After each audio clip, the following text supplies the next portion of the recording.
their history. Ruben Amorim admits he is in charge of possibly the worst Manchester United team in the club's 147-year history. United have lost 7 of their first 12 league games at home for the first time since 1893-94, when they were still known as Newton Heath and playing at Bank Street. Brighton inflicted a 3-1 defeat on United at Old Trafford, their 4th loss in their past 5 games at home, and Amorim provided an extraordinary headline at his post-match press conference. In 10 games in Premier League, we won 2, he said. I know that. Imagine what this is for a fan of Manchester United. Imagine what this is for me. We are getting a new coach who is losing more than the last coach. I have full knowledge of that. I am not going to change, no matter what. I know we can succeed, but we need to survive this moment. I am not naive. We need to survive now. We are the worst team maybe in the history of Manchester United. I know you want headlines, but I am saying that because we have to acknowledge that and to change that. Here you go, your headlines. United are 13th in the Premier League with a -5 goal difference and have lost 10 of their 22 games.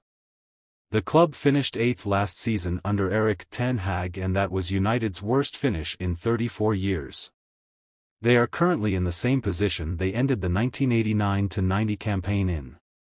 Since Amorim replaced ten Hag in November, United have won 5 out of 15 matches and lost 7. It's hard to explain, Amorim added. We have to acknowledge the moment and not going around the problem. Everybody here is underperforming, no matter what the circumstances. We are underperforming and have to accept that. It's unacceptable to lose so many games for any Premier League club, imagine Manchester United. So it's a really hard moment, but we have to continue, there is no other way. We need to suffer and continue. Our players are really nervous and anxious. When you go inside the last pitch you remember the last games here. If I feel it, the players feel it a lot. The only way is to continue to do the same and to win games. Manchester United coach Ruben Amorim reacts to Bruno Fernandes and Andre Onana incidents. Manchester United head coach Ruben Amorim stopped short of claiming Andre Onana was fouled for Wolves playmaker Matheus Cunha's goal. United conceded directly from a corner for the second week running after Cunha's in-winger looped over Onana, who claimed he was fouled as he attempted to punch the ball. Onana was sandwiched between Wolves defenders Matt Doherty and Santiago Bueno for Cunha's corner. Although there was slight contact from both opponents, the video assistant referee stuck with the on-pitch decision by referee Tony Harrington to award the goal. United's backup goalkeeper, Altay Bayındır, was beaten in identical circumstances by Tottenham winger Son Heung-min in last week's League Cup quarter-final loss, and Amorim referenced that goal. The same way that I saw Tottenham, he replied when asked about Cunha's winner. When you are jumping, the slightest touch against Tottenham was in the arm, today was in the back. When you touch someone when he's jumping it's really hard to catch the ball. So that's it. Amorim blanked Bruno Fernandes after he was sent off in the 47th minute for a second booking. Fernandes had been cautioned in the first half for tripping Cunha, and he received a second card for a late foul on Nelson Semedo. I am always frustrated with a red card, but it can happen, Amorim added. He wants to go to the ball, it's not like he wants to stop a player with a yellow. He wants to go to the ball, but the other guy touches the ball first. There is contact and that thing is tough on him also. Man United transfer news. Patrick Dorga meeting, Marcus Rashford twist, Ferran Torres interest. Manchester United and Ruben Amorim look set for a number of key decisions in the remaining 2 weeks of the January transfer window. Exit talk surrounding Marcus Rashford and Alejandro Garnacho has been common this month, with United potentially needing to sell some homegrown stars for PSR purposes. Those can certainly be somewhat alleviated with the sale of either Rashford or Garnacho. Amorim would also likely receive a boost to his January budget with new arrivals, then a real possibility. Borussia Dortmund star Jamie Giddens is one player wanted by Amorim, while the likes of Milos Kerkez, Ryan Aït-Nouri and Brian Mbeumo have also been linked. With that being said, Stay tuned to this page throughout the day as Men's Sport will have all the latest United transfer rumors and updates. Marcus Rashford doing extra training sessions amid Manchester United squad exile. Marcus Rashford remains available for selection at Manchester United and wants to play for the club.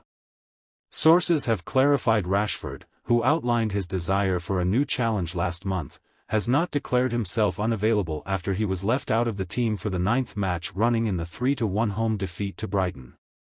When Rashford's absence was raised at Ruben Amorim's post-match press conference, the United head coach said it's his choice. Rashford has conducted extra training sessions to maintain his fitness, but he could still leave his boyhood club before the January transfer window closes on February 3. Tottenham and West Ham United held exploratory discussions with Rashford's representatives, and the 27-year-old is prepared to play as a centre-forward at another club. His best role is widely regarded to be on the left wing. Rashford earns £325.12 a week, and United want to either sell or loan the England international this month following his public wish to leave. A sale would represent a pure profit under the Premier League's profitability and sustainability rules, as Rashford is an academy graduate. United's training session on Wednesday ahead of their Europa League tie against Rangers will be open to the media for 15 minutes. The club have significantly reduced their output of training imagery and footage over the past month, and Rashford was absent when a batch of photographs were released from a session on January 8. Carragher slams Amorim. Jamie Carragher has questioned Ruben Amorim's reasoning behind damning comments that he made about the current Manchester United team. After the defeat to Brighton, Amorim claimed that he is currently in charge of one of the worst United teams in the club's illustrious history. The comments have generated plenty of debate across the world of football, with Carragher now having his say. "I don't know Manchester United's history as well as Gary Neville, but I must say it was one of the most bizarre and ridiculous things I've ever heard a manager say," said Carragher on Sky Sports. Dorga meeting reports in Italy have stated that Patrick Dorga's agent will arrive back in Italy this week to meet with a series of interest clubs in Serie A. Man United have been linked with a move to sign the Danish wingback. The agent is said to be meeting with Pantaleo Cervino, Lecce's director of football, and a number of clubs interested. Juventus, Napoli, Inter and Milan are all keen. Antony problem. Man United and Real Betis are yet to finalize the details for Antony's loan move, according to reports. The Spanish side are expected to take the Brazilian on loan for the remainder of the season, but there is still a considerable distance in what proportion the Brazilian's wages will be paid by Betis. Rashford training work. Marcus Rashford remains available for selection at Manchester United and wants to play for the club. Sources have clarified Rashford, who outlined his desire for a new challenge last month, has not declared himself unavailable after he was left out of the team for the 9th match running in the 3-1 home defeat to Brighton. Rashford has conducted extra training sessions to maintain his fitness, but he could still leave his boyhood club before the January transfer window closes on February 3. Dorga's agent spotted. Patrick Dorga's agent has been spotted at Manchester Airport on Monday amid speculation linking the Lecce star with a move to Manchester United. Kingsley Ogbodo took to Instagram to post an image at an airport with the location pin set to Manchester Airport. It's not yet clear whether he was there or on his way there, but he wrote, "Please remember me. What of the year are we in?" Sounds like he's moaning about the miserable weather in England. Dorgu price tag. Man United are close to making their first January signing in Patrick Dorgu, but according to Fabrizio Romano, Lecce have set an asking price of €40 million.